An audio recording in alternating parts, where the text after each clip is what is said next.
Después de despedirla entre flores marchitas y abrazos incómodos, Laura volvió al hospital donde su madre había pasado sus últimos días. El cuerpo ya no estaba, pero aún quedaban rastros de ella entre las sábanas que olían a lejía y el aire espeso del cuarto 212. El protocolo era simple: firmar unos papeles, recibir una bolsa con sus cosas y marcharse.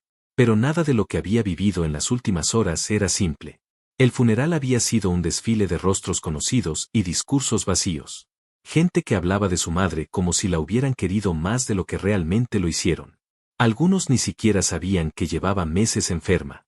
Cuando la enfermera le tendió la bolsa con las pertenencias, Laura sintió una punzada en el estómago.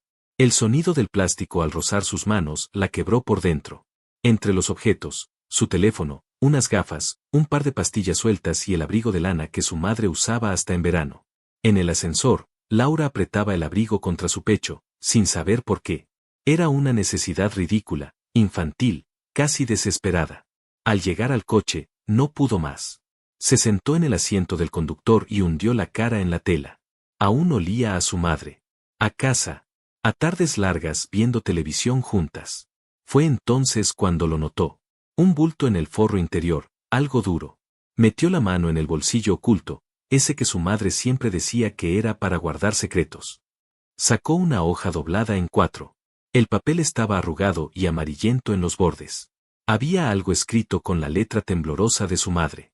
Laura sintió un escalofrío antes de leer la primera línea. Si estás leyendo esto, es porque ya no estoy contigo, y porque hay algo que debes saber, aunque me odies por ello. Su estómago se contrajo. La mano de Laura temblaba al sostener la nota. El papel crujía con cada mínimo movimiento, como si el silencio del auto no quisiera ser interrumpido.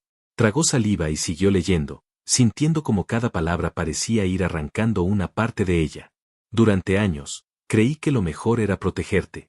Pensé que guardar silencio era amor, que ocultarte ciertas cosas era mi manera de cuidarte. Me equivoqué. Y ahora ya no tengo tiempo para explicarlo en persona. Laura parpadeó varias veces, su respiración se volvió superficial, rota. Apoyó el papel en el volante y bajó la cabeza. El llanto venía como una marea lenta, caliente, imposible de contener. No era solo dolor. Era algo peor, confusión mezclada con el miedo de no entender. Nunca te hablé de la carta que llegó cuando tú tenías 9 años. Llegó sin remitente, sin aviso. Y cambió todo. Laura apretó los dientes. ¿Una carta? ¿De qué hablaba? A los 9, lo único que recordaba de esa época era el silencio. Mucho silencio. Su madre pasaba días enteros con la mirada fija en la televisión, aunque no viera nada. Y las peleas. Las malditas peleas con su abuela, que se volvieron más frecuentes, más agrias. Tu padre no murió en el accidente como te dije. Laura se quedó sin aire. El mundo entero pareció congelarse a su alrededor. Repasó esas palabras una y otra vez. El golpe fue tan seco que por un momento su cerebro no supo procesarlo. No quería que crecieras con la verdad. No quería que supieras lo que realmente pasó. Porque la verdad duele mucho más que una mentira piadosa. Se recostó contra el respaldo y cerró los ojos. El corazón le golpeaba las costillas como si quisiera salir. Su padre. Ella lo había llorado tantas veces. Había imaginado su rostro mientras crecía, había escrito su nombre en cuadernos, preguntado poco, porque su madre siempre se cerraba en banda, y finalmente, aceptado que se había ido joven, víctima de un accidente estúpido en carretera. Laura volvió a abrir los ojos y miró la nota como si fuera un objeto radiactivo. Sus manos estaban frías. Tarde o temprano vas a encontrar la otra carta. La escondí donde él me pidió que lo hiciera si algo salía mal. No quiero que me perdones, solo que entiendas que todo fue por miedo. Por protegerte. Por protegernos. La nota terminaba sin firma. Solo un espacio en blanco como si su madre no hubiera sabido cómo despedirse. Laura sintió que el aire del auto se hacía espeso, asfixiante. El dolor no era solo por lo que decía la nota. Era porque la última imagen que tenía de su madre era la de un cuerpo frío en una caja. Y ahora, estaba sola con preguntas que apretaban como manos invisibles alrededor de su garganta. Una imagen se le vino a la mente de pronto, el cajón de la sala, ese que siempre estaba cerrado con llave, donde su madre guardaba cosas que no eran para niños. Ese cajón que ella nunca pudo abrir. El motor del auto seguía apagado. Laura giró la llave sin pensar demasiado. Tenía que volver a casa. Tenía que encontrar esa carta. Tenía que saber quién era su padre, qué había hecho su madre, y por qué, después de tanto dolor, todavía quedaban más secretos por desenterrar. Pero nada la prepararía para lo que esa segunda carta contenía. El trayecto a casa fue una niebla espesa. Laura no recordaba los semáforos, ni las bocinas, ni el momento exacto en que sus manos dejaron de temblar para volverse puños apretados contra el volante. Entró al departamento sin quitarse los zapatos. Fue directo a la sala, al mueble viejo de madera oscura donde su madre siempre guardaba cosas importantes. Abrió el primer cajón. Vacío. El segundo, con papeles sueltos, garantías de electrodomésticos, facturas sin sentido. Y ahí estaba. El tercero. Cerrado. Laura se arrodilló, abrió el cajón superior del todo, y buscó entre los frascos de medicina. Encontró la llave. Su madre nunca la escondía demasiado bien. Metió la llave en la cerradura y la giró. El clic fue seco, como un disparo. Dentro, todo estaba perfectamente ordenado, carpetas etiquetadas, sobres, una libreta con anotaciones médicas. Y al fondo, un sobre amarillo con su nombre escrito. Solo su nombre. Ni mi amor, ni hija, ni una fecha. Solo Laura. Lo abrió sin delicadeza. Lo que leyó, le arrancó una parte de su alma. Laura, no morí en ese accidente. Me fui porque tu madre me amenazó. Porque dijo que si no me alejaba, iba a denunciarme por algo que no hice. El golpe fue directo al estómago. Sí, hubo una pelea. Una muy fuerte. Dije cosas que no debía. Pero nunca te hubiera dejado. Nunca. Me lo arrancaron de las manos. Me lo quitaron todo. Laura sintió una presión en el pecho. El aire no alcanzaba. Se levantó de un salto. Daba vueltas por la sala con la carta en una mano y el corazón en la otra. Intenté volver. Llamé. Escribí. Mandé cartas. Ella las rompía todas. Me dijeron que te habías mudado, que habías cambiado de escuela, de ciudad. Te escondió, Laura. Te escondió de mí. La rabia comenzó a arderle en las venas. ¿Cómo había podido hacerle eso? ¿Cómo una madre, la mujer que la crió con voz suave y caricias en la frente, había sido capaz de tal traición? Laura cayó de rodillas.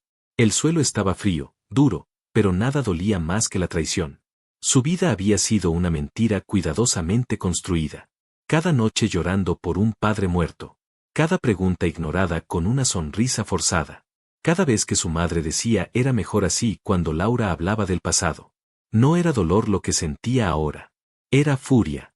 Era indignación. Y era solo el principio.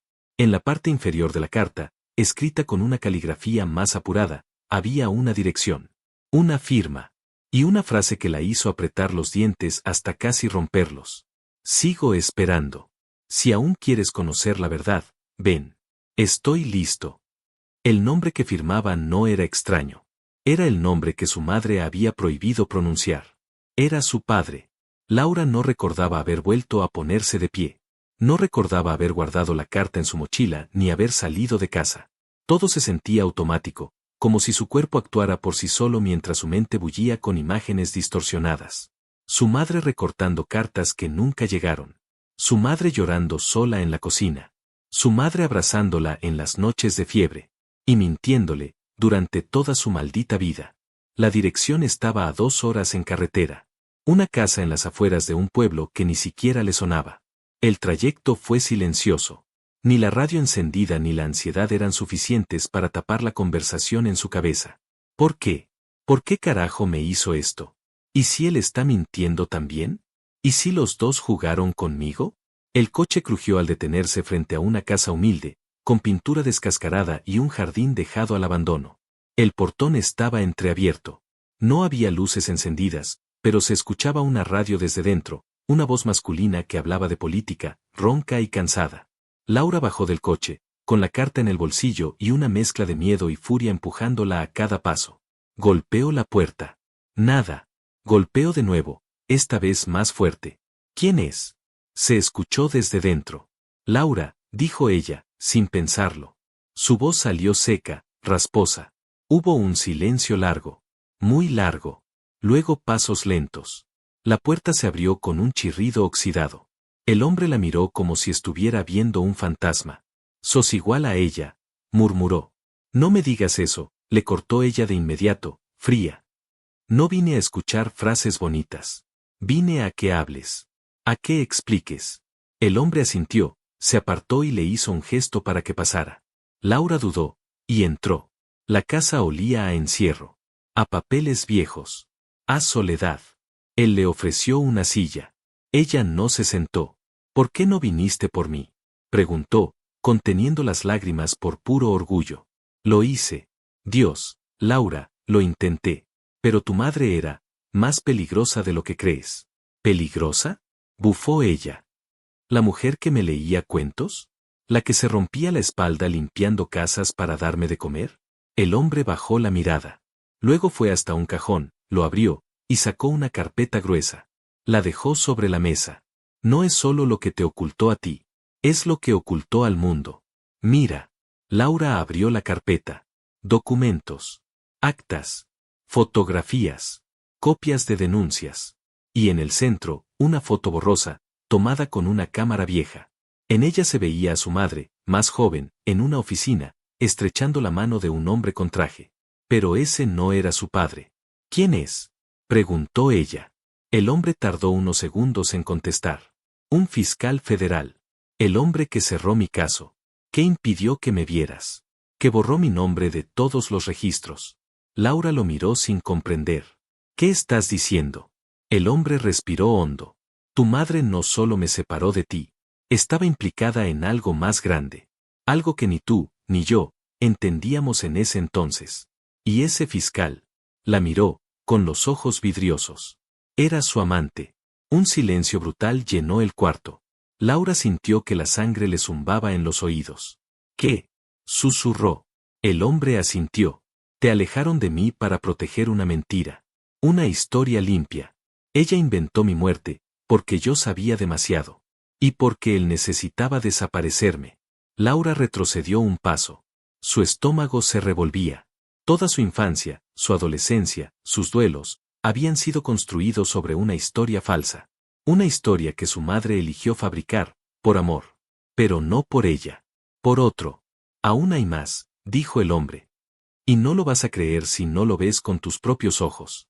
Fue entonces cuando Laura comprendió que esto no había terminado. Que la nota en el abrigo solo había sido el principio. Laura se quedó de pie, paralizada, con la carpeta abierta como una herida sangrante entre sus manos. El hombre, su padre, si aún podía llamarla así, se alejó unos pasos, abrió un armario desvencijado y sacó una caja de madera con un candado oxidado. «Todo esto», dijo con la voz rasposa, «me lo guardó alguien que trabajaba dentro del juzgado. Una mujer que también fue silenciada cuando empezó a hacer preguntas». Abrió la caja con una pequeña llave que llevaba colgando al cuello. Laura no pudo evitar notar el temblor de sus dedos. Dentro de la caja había varias cintas de grabación, recortes de periódico, y un certificado de nacimiento. Pero no el suyo. Lo tomó, con la respiración en suspenso, y leyó el nombre que figuraba como madre.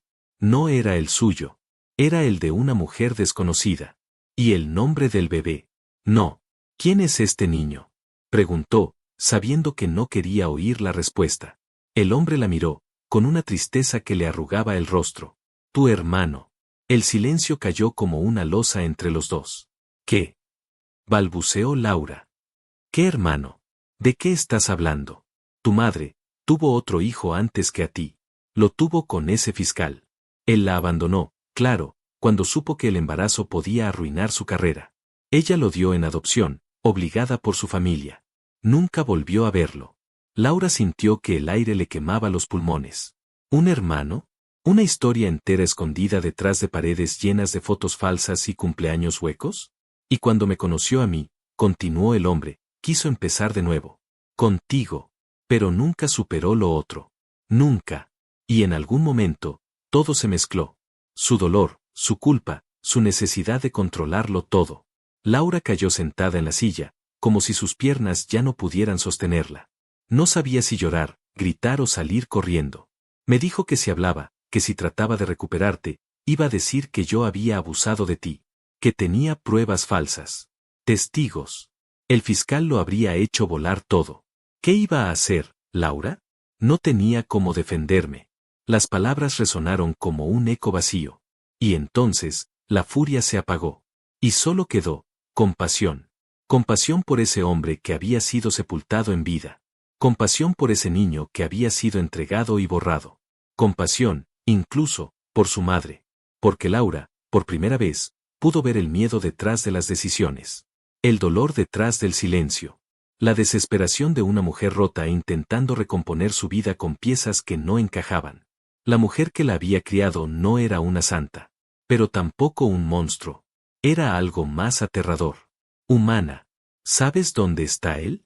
Preguntó Laura, apenas un susurro. Tu hermano, asintió el hombre, lo encontré hace unos años.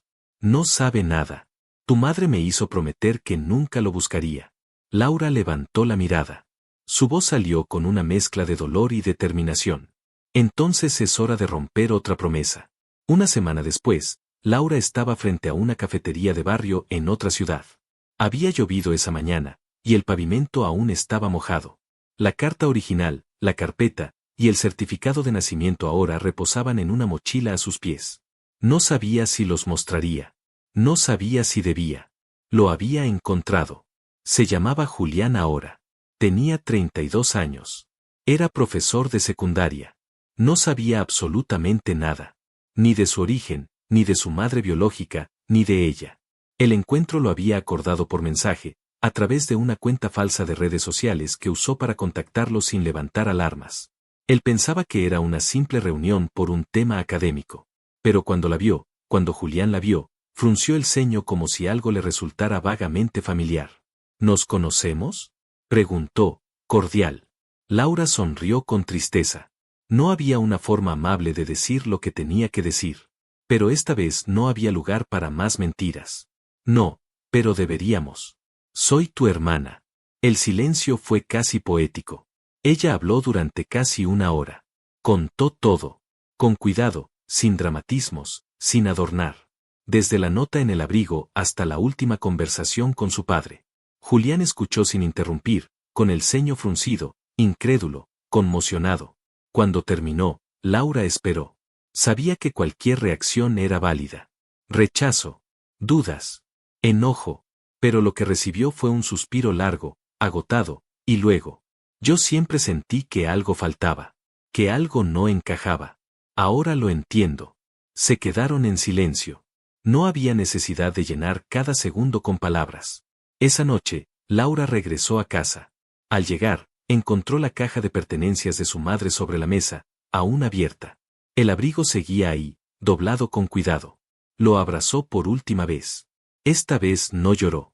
Esta vez no dolió. Porque había entendido algo. La verdad, aunque cruel, había liberado a todos. A su padre, que ya no vivía con miedo. A Julián, que por fin conocía su historia. A ella, que ya no arrastraba un duelo contaminado de mentiras. Y, de algún modo, también a su madre. Porque en el fondo de todos esos errores y secretos, Laura había encontrado el rastro más humano de todos. El intento desesperado de proteger, aún desde el miedo. Dobló el abrigo con calma. Lo guardó en la caja. Cerró la tapa. Y por primera vez en mucho tiempo, respiró sin peso. Había llegado el momento de seguir viviendo. Sin rencor. Sin dudas. Y, finalmente, en paz.